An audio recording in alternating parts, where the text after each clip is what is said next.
everyone. Today our topic is about the LAN principle.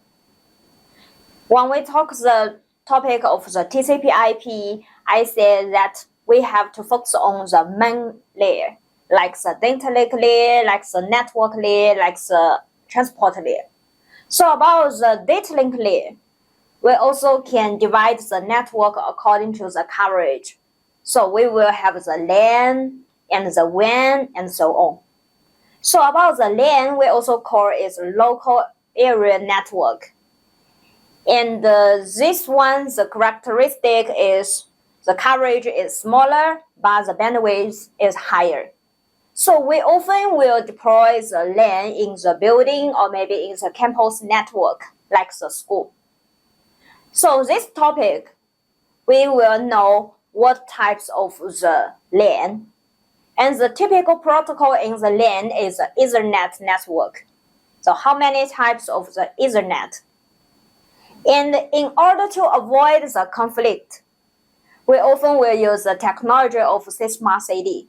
What's the principle? And we often will use the cable to connect with the device, like the router, like the switch.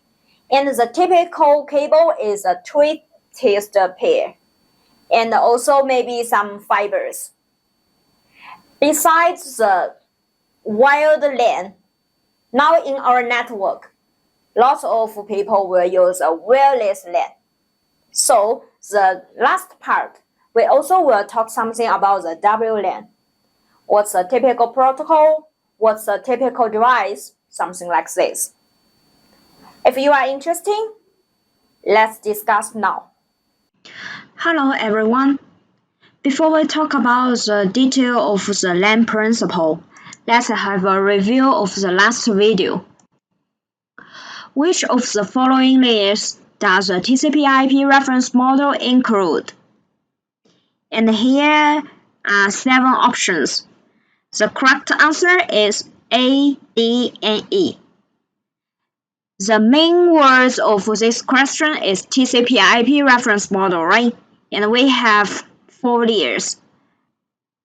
From the last one is network access layer. Then is the network layer, transport layer, and application layer. So the answer is A, D, and E. I think it's very easy for you.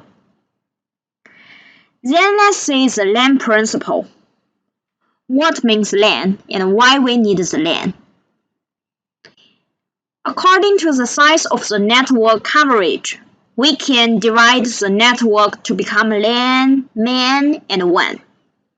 So what means LAN? LAN is local area network, and it covers a small area but has high bandwidth. For example, maybe your home network, your school network, and your office network. And about the LAN, the key point, we also have so many protocols in the LAN to build the network and to transfer the page from one node to another node. And the main protocol we use is Ethernet. So maybe someone already know what means Ethernet, right? And here we have to know Ethernet belongs to the LAN protocol. And about the Ethernet, we also have so many standard protocols like IEEE 802.11, IEEE 802.3, and so on. So let's see the detail.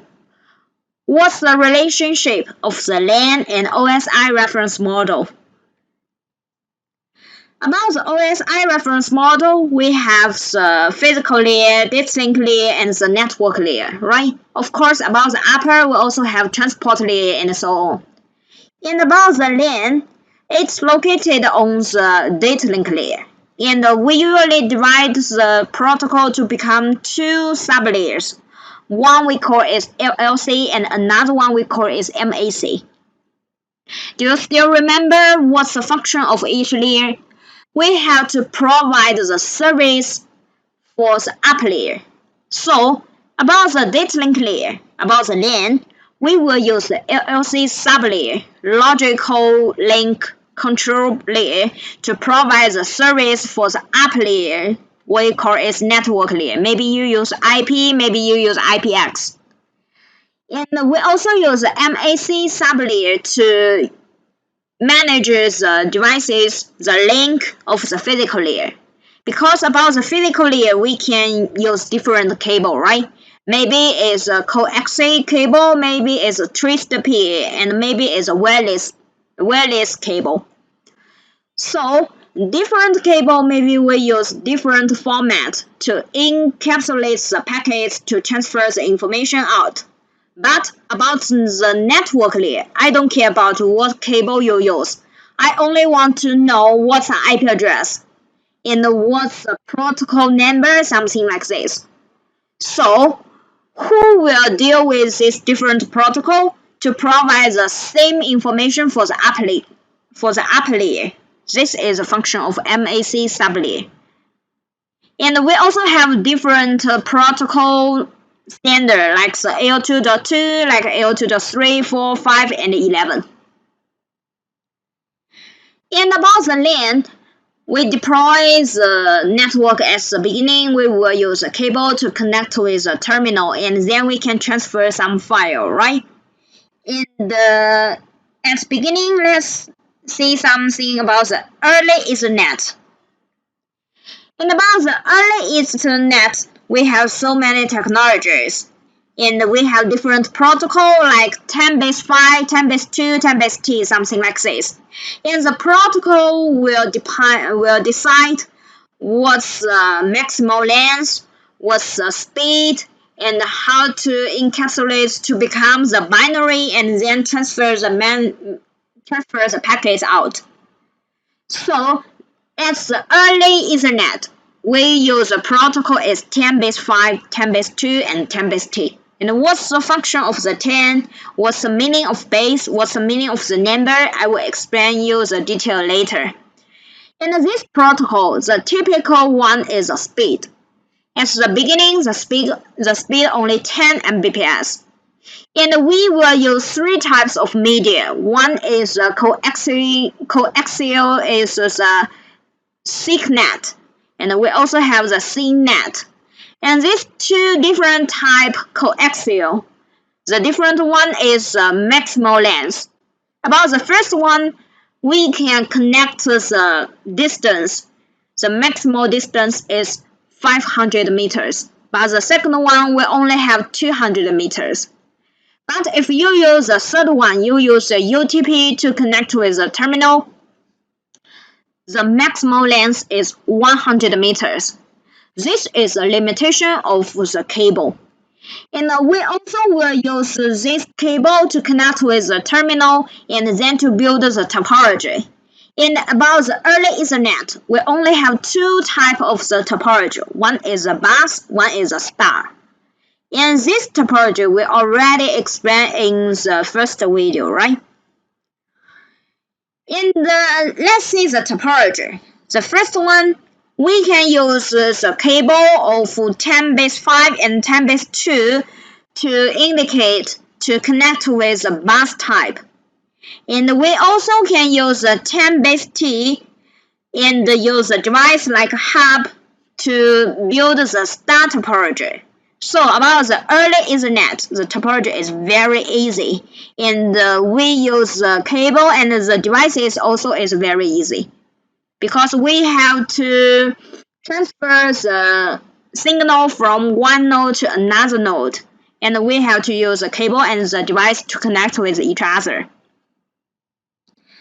Pay attention. About the Ethernet, we see we have different character, right? Like the 10-base-2, what's the meaning?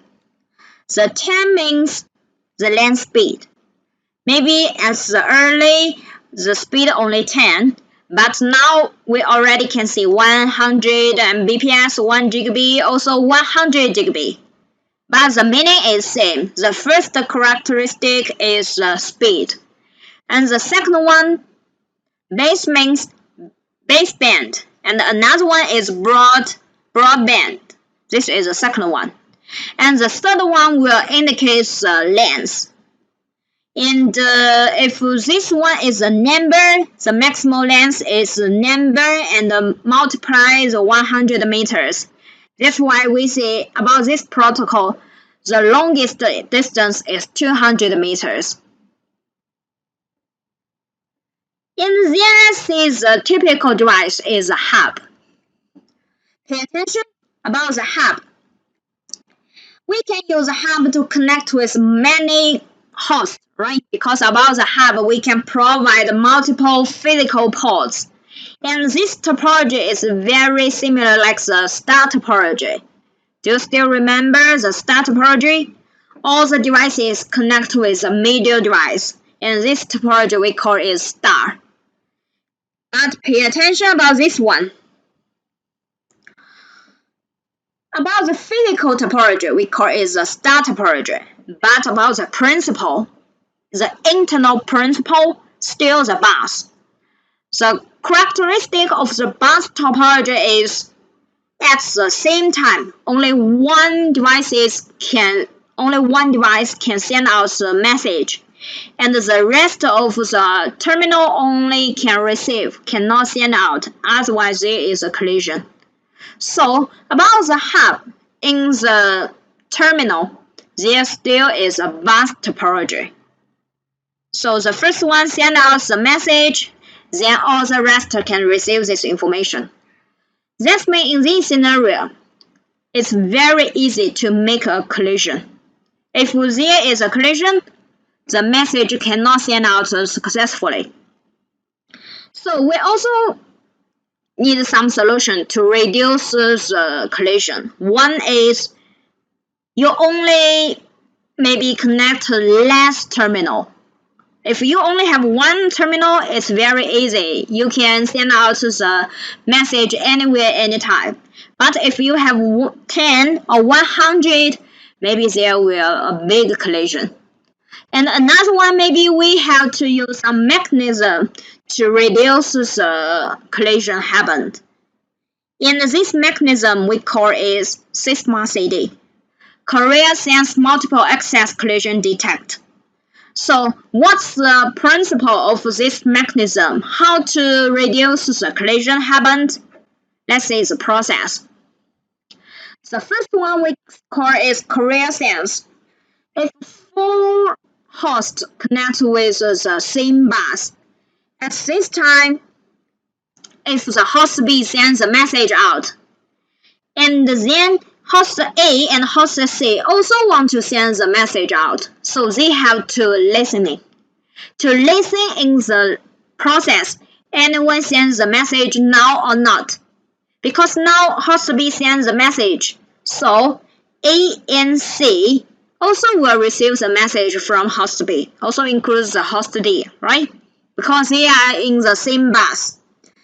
That means A and C cannot send the message out until host B sends the message successfully. So they will wait host B send out all the message. Then host A and host C will find. Now the path is empty. That means I also can send the message out. Who can send the message at first? Both of them. So A and C will send out the message maybe at the same time, maybe A is faster and C is later. So in this scenario, there is a collision, right? Because A sends the message out, the C also will send the message out. They use the same path. And if the collision happened, the message is a broken message. So the next step is collision detect. If the collision happened, then everyone cannot send the message again, and then to wait. When we can do the send message again, according to the backoff algorithm, that means if the collision happened, then they will have a time. This time to wait, and the time is random. Maybe, for example, A should wait to 3 seconds, B is 5 seconds, C is 1 second, and 5 is 5 seconds. So, in this time, all of the computers cannot send the message out until 1 second later. Then the host C can send the message out. After C sent out successfully, the next one is host A. So we will use the Sigma CD to reduce the collision happened. This is a mechanism. And another one, in this message, in this process, or the terminal or maybe the hub sends the passage out, or the packets needed to do the encapsulation successfully. So about the Ethernet, the main characteristic is the MAC address. So this one is very important about the MAC address. And about the terminal or maybe the network device like the router, like the switch, we have two typical important address. One we call is IP address, and another one we call is MAC address. So about the IP address, we usually say the format is the high decimal. Sorry, is a decimal like 10.1.1.3. And this IP address will be added into the RAM. And usually the operating system will use this IP address and we can send out some message. And why we use this format and how to calculate, about this one we will explain the detail in the next video. Now we will focus on the next IP address. This one we call is MAC address. And usually we will use the high decimal MAC address to indicate this address. For example, the MAC address long is 48 bits long in the binary number. Binary number means 010101 like this. And we usually use the 12 bits long hexadecimal number to indicate the MAC address. So usually we will see the MAC address like this, 00E0FC, something like this. And this MAC address will be divided into two parts. And the first one is 24 bits long, we call it OUI, organization address. And another one is 24 bits long of the AUI. Pay attention, if this MAC address created by the same vendor, the first 20 bits will be same. And how to distinguish different devices, we will use the last 24 bits long of the AUI. So this is a MAC address. And the MAC address usually will be added into the ROM. And we will see the MAC address in the network interface card. And generally, the MAC address cannot be changed. And IP address, we can use a command or some GUI page to change the IP address. So pay attention about the MAC address characteristic usually cannot be changed.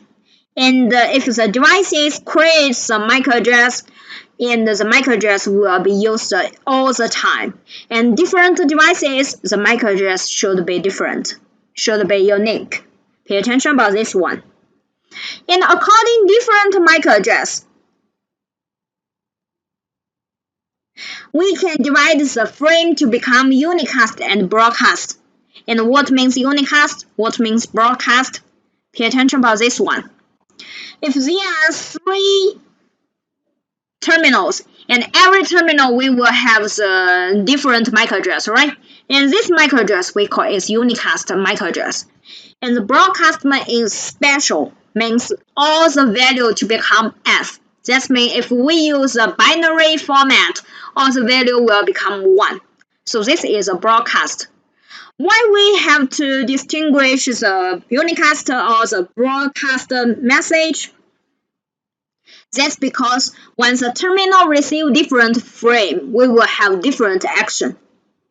The first one is if the receiving address includes a MAC address. This MAC address is the owner MAC address. Or maybe the address is a broadcast address. Or maybe it's multi-group address. And then this terminal belongs to the group.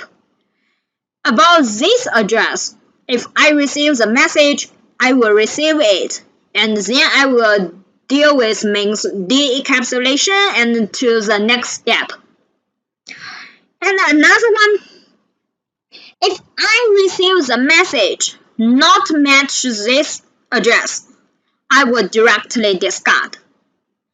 If this address belongs to the address, maybe it's the owner MAC address, maybe it's the broadcast address, I will receive and decapsulate it and then send this message to the up layer.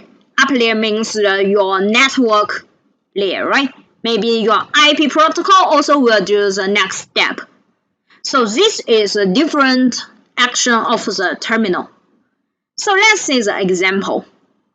For example, if the left device sends out the message, of course we have to do the encapsulation, right? To add the source MAC address, add the destination MAC address, to tell all the devices where the packets will be sent and where we want to, who can receive this message, something like this. And about this destination MAC address is the unicast MAC address, right? Because the MAC address is special one for the last BBB. In the bus station, in the bus type, when I send the message out, all the terminal can receive this message, includes the host of BBB and the host of CCC. But they have different action. The first one, I will receive it because the destination MAC address is my IP address, my MAC address. But about another one, another terminal, I will discard, right? Because this MAC address not match the receiving address. So this is the first one. And the second one, if the terminal send out the broadcast packet, that means the destination MAC address is FFF. Then this message also will be sent out of all the devices. Then the action is receive it and deal with it. So this is a different action of the terminal. Okay, so this is the MAC address is very important. And another one, we will use the device to expansion the length of the network in the early Ethernet. And one, we will use the repeater. And another one, we can use a hub. Pay attention. If we expand the protocol is 10 base 5 or 10 base 2 network, we will use the repeaters to do the expansion. But if we use the UTP to connect with the device, we only can use a hub to increase the expansion, to increase the range. So this is a little different. But pay attention, not only about the repeater, but also about the hub. All of them belong to the same collision domain. That means in the same time, only one device can send the message out. If two devices send the message at the same time, there is a collision, and the message cannot be sent out. So this is early Ethernet. Of course, maybe in your network, you don't use this cable, you don't use these devices, right? You don't use the hub. But it's better for us to understand about the faster Ethernet, or we call it modern Ethernet. So what's the difference of the faster Ethernet and what's the new cable we will use? Let's see the next video.